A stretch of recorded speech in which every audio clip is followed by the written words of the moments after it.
Assalamualaikum warahmatullahi wabarakatuh. Melanjutkan tentang teori pikiran.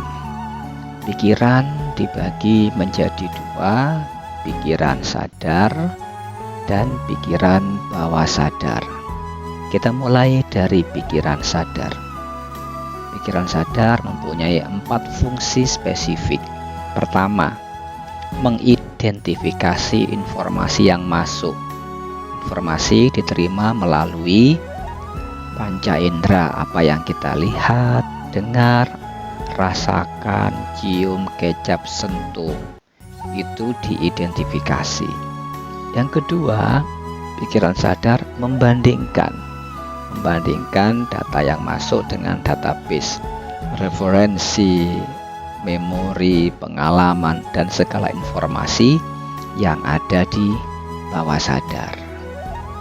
Kemudian pikiran sadar menganalisis, dan yang keempat memutuskan. Memutuskan apa? Kalau informasi ini penting, maka informasi itu akan diteruskan ke pikiran bawah sadar, ditanggapi dan direspon.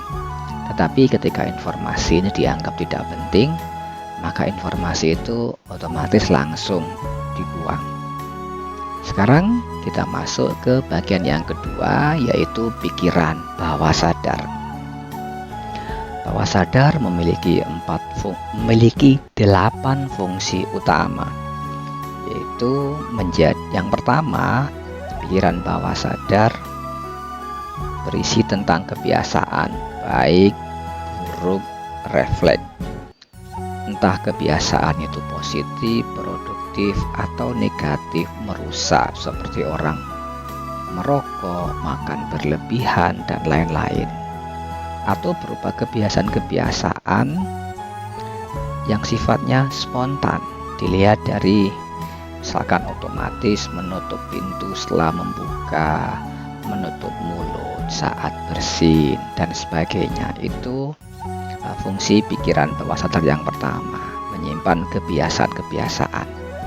Yang kedua, bawah sadar itu menyimpan emosi. Apabila kita memiliki perasaan tentang sebuah kejadian atau peristiwa, baik terhadap sesuatu atau terhadap orang lain, itu akan disimpan di dalam emosi. Ketiga, pikiran bawah sadar memiliki fungsi sebagai memori jangka panjang, menyimpan informasi yang sifatnya permanen. Memori yang tidak dapat diingat dalam kondisi sadar, tetapi dapat dimunculkan kembali dengan bantuan hipnosis. Yang keempat, tentang kepribadian, yaitu karakteristik individual dalam berhubungan dengan orang lain, lingkungan yang dijumpai dan dialami dalam kehidupan sehari-hari. Yang kelima, pikiran bawah sadar itu berisi intuisi, perasaan mengenai sesuatu secara instinktif, dapat berhubungan dengan spiritual atau metafisik. Yang keenam, berhubungan dengan kreativitas, yaitu bawah sadar memiliki kemampuan mewujudkan visi, pemikiran, dan menjadikan impian menjadi kenyataan. Yang ketujuh, bawah sadar memiliki fungsi persepsi, yaitu bagaimana kita melihat dunia berdasarkan kacamata kita, sudut pandang kita. Melihat sesuatu baik, buruk itu sesuai dengan persepsi masing-masing orang. Bahkan kita pernah memberikan sebuah uji di dalam kehidupan sehari-hari. Nah, kita bisa melihat persepsi di sini. Contohnya adalah tabung melon ini. Di situ tertuliskan hanya untuk masyarakat miskin. Apakah Anda masih menggunakan melon itu? Kalau Anda masih menggunakan gas melon itu, jangan-jangan Anda pro dalam memilih hal tersebut.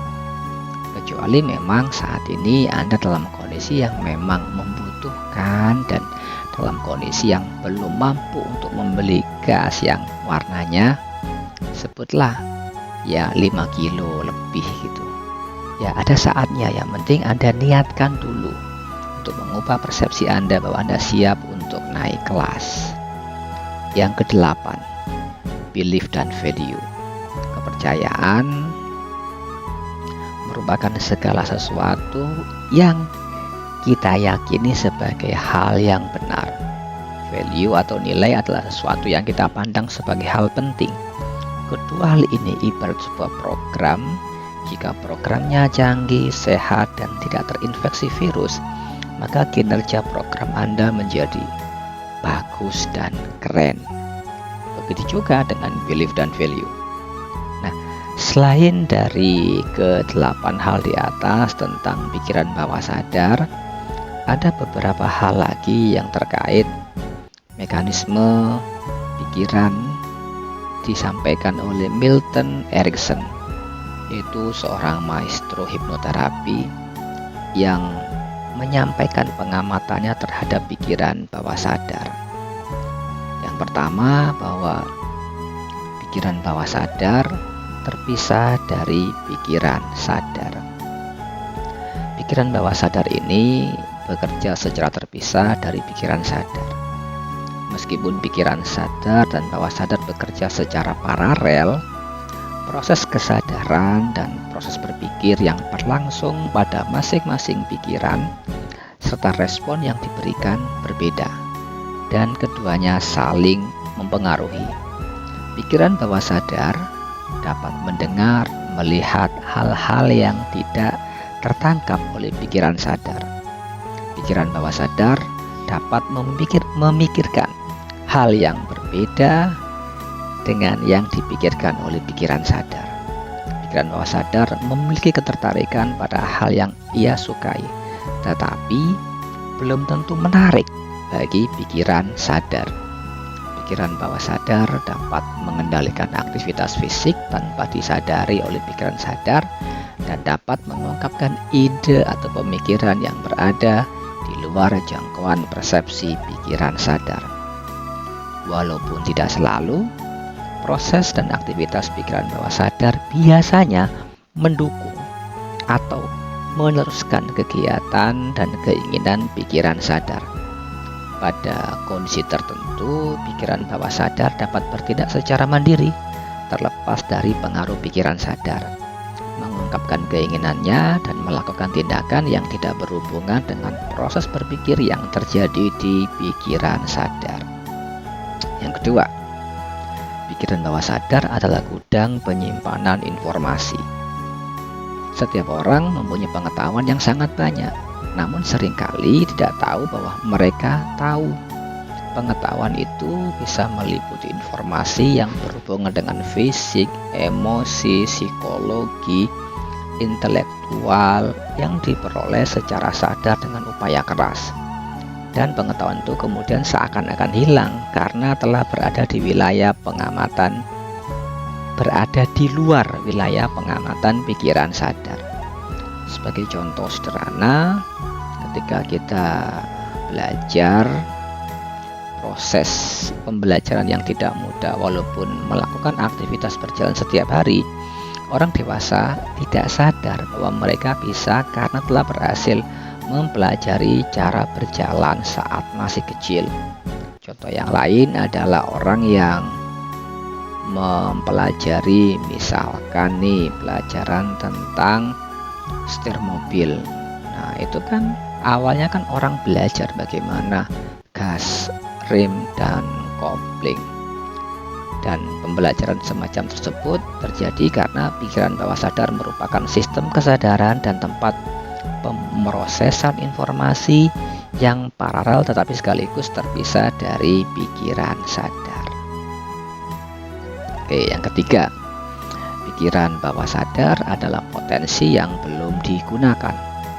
Setiap manusia normal terlahir dengan membawa sistem saraf dan fisik yang rumit. Sistem itu memungkinkan manusia mampu melihat, mengamati, berpikir, memberikan respon. Dalam proses tumbuh kembang, sebagian kecil dari seluruh potensinya berkembang sepenuhnya di pikiran sadar.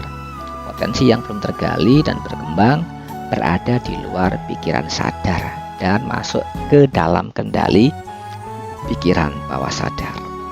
Bawah sadar jauh melebihi pikiran sadar tentang persepsi, konsep, emosi, dan respon. Bawah sadar berisi hal-hal yang tidak diperhatikan, diabaikan, ditolak oleh pikiran sadar, ditambah semua hal yang ada di pikiran sadar. Bawah sadar dapat mengakses menggunakan segala sesuatu yang ada di pikiran sadar, sedangkan pikiran sadar umumnya tidak dapat menjangkau isi dan potensi pikiran bawah sadar. Yang keempat, pikiran bawah sadar sangat cerdas, bijaksana, cepat daripada pikiran sadar. Bawah sadar dapat menjangkau lebih banyak informasi daripada pikiran sadar serta dapat menganalisis, meninjau ulang suatu informasi tanpa pengaruh bias dari bangga, prasangka, pengharapan. Jadi bawah sadar mewakili suatu potensi intelektual yang berfungsi pada kapasitas puncak. Meskipun bawah sadar sangat cerdas, tidak berarti bahwa ia tidak pernah berbuat kesalahan. Kadang-kadang bawah sadar dapat menarik kesimpulan yang keliru atau tidak logis karena terpengaruh oleh keterbatasan yang berhubungan dengan persepsi dan fisik. Kelima, pikiran bawah sadar bersifat sangat sadar. Aspek yang paling penting dan paradoks dari pikiran bawah sadar adalah pikiran ini tidak selalu bersifat tidak sadar. Sebaliknya, pikiran bawah sadar sebenarnya sangat sadar dan responsif terhadap setiap kejadian. Bawah sadar dikatakan tidak sadar dalam pengertian bahwa pikiran sadar tidak sadar akan keberadaan, kegiatan, atau operasi, upaya komunikasi, dan pengaruh pikiran bawah sadar terhadap pikiran, persepsi, dan perilaku. Bawah sadar diberi nama demikian karena pikiran sadar tidak sadar akan keberadaan pikiran ini. Saat dua orang berinteraksi, pikiran bawah sadar mereka saling sibuk mengamati kegiatan bawah sadar lawan bicaranya. Tanpa diketahui oleh pikiran sadar, mereka tentang apa yang sedang terjadi. Komunikasi bawah sadar ini mempunyai efek yang sama kuat atau bahkan lebih kuat daripada pengaruh komunikasi dengan pikiran sadar. Saat dua orang bertemu, secara sadar pikiran mereka menilai siapa yang lebih positif. Yang lebih positif akan menang dan mempunyai postur atau pengaruh yang lebih kuat dan dominan. 6. Bawah sadar mengamati dan memberikan respon dengan jujur. Bias, prasangka, penghakiman, pengharapan, pengelompokan, persepsi, dan kerangka berpikir konseptual adalah sifat dari pikiran sadar. Bawah sadar terbebas dari segala pengaruh di atas dan mampu menghasilkan kesadaran realitas yang lebih objektif. Persepsi dan pengetahuan pikiran bawah sadar tentang realitas bersifat langsung, tidak bias dan apa adanya. Pikiran bawah sadar menyerap dan mengerti realitas berdasarkan pengalaman nyata apa adanya, tanpa harus melewati proses pemberian makna atau penjelasan yang rumit. Seperti dilakukan pikiran sadar, pikiran bawah sadar tidak menyaring atau mendistorsi informasi agar sesuai dengan aturan atau acuan berpikir tertentu. Kemampuan persepsi, pemahaman, dan respon pikiran bawah sadar sama dengan yang ditunjukkan oleh seorang anak kecil yang masih polos, belum memiliki prasangka, bias, pengharapan, dan aturan yang kaku seperti orang dewasa. 7. Pikiran bawah sadar menyerupai pikiran seorang anak kecil. Anak-anak lebih banyak berhubungan atau menggunakan pikiran bawah sadar mereka daripada orang dewasa. Pada saat masih kecil, pikiran bawah sadar anak belum berkembang sepenuhnya sehingga anak perlu mengakses pikiran bawah sadar mereka untuk membantu belajar dan berkembang. Dengan demikian, sifat dan perilaku anak mencerminkan pikiran bawah sadar orang dewasa. Anak-anak seringkali lebih responsif terhadap proses bawah sadar dan lebih awas dalam pengamatan mereka dibandingkan orang dewasa. 8. Bawah sadar adalah sumber emosi. Seringkali muncul mendadak tanpa diinginkan dan sering tidak dapat dimengerti oleh pikiran sadar. Emosi muncul dari pikiran bawah sadar. Emosi adalah bentuk ekspresi yang mencerminkan perasaan, reaksi pikiran bawah sadar terhadap situasi yang berhubungan dengan kepribadian individu. Emosi bersifat tidak logis, tidak rasional, dan tidak sadar. Emosi bersifat alami dan merupakan bentuk komunikasi bawah sadar yang sangat bermanfaat. Emosi memberitahu bagaimana perasaan kita terhadap sesuatu, meskipun kita tidak sadar akan apa yang kita rasakan. 9. Pikiran bawah sadar bersifat universal. Proses dan sifat kerja dari pikiran bawah sadar umumnya sama pada semua orang, tidak terpengaruh oleh kebangsaan, latar belakang budaya, sejarah. Bawah sadar seseorang dapat berkomunikasi secara efektif dengan pikiran bawah sadar orang lain melebihi kemampuan pikiran sadar. Bawah sadar sebenarnya merupakan gambaran fakta bahwa semua orang pada awalnya saat dilahirkan adalah manusia biasa yang sama-sama membawa kemampuan mental dan fisik yang dapat dikembangkan, serta membawa kemampuan belajar alamiah. Isi pikiran bawah sadar setiap orang tentu berbeda-beda tergantung pengalaman, lingkungan, hasil pembelajaran individu. Dan pada dasarnya, bentuk, struktur, atau pola respon setiap pikiran bawah sadar sangat mirip satu sama lain. Bisa dikatakan bahwa manusia pada hakikatnya sangat berbeda, tetapi juga sangat mirip. Demikian teori pikiran. Saya Ilyas Abso, sukses selalu, berkah berlimpah. Assalamualaikum warahmatullahi wabarakatuh.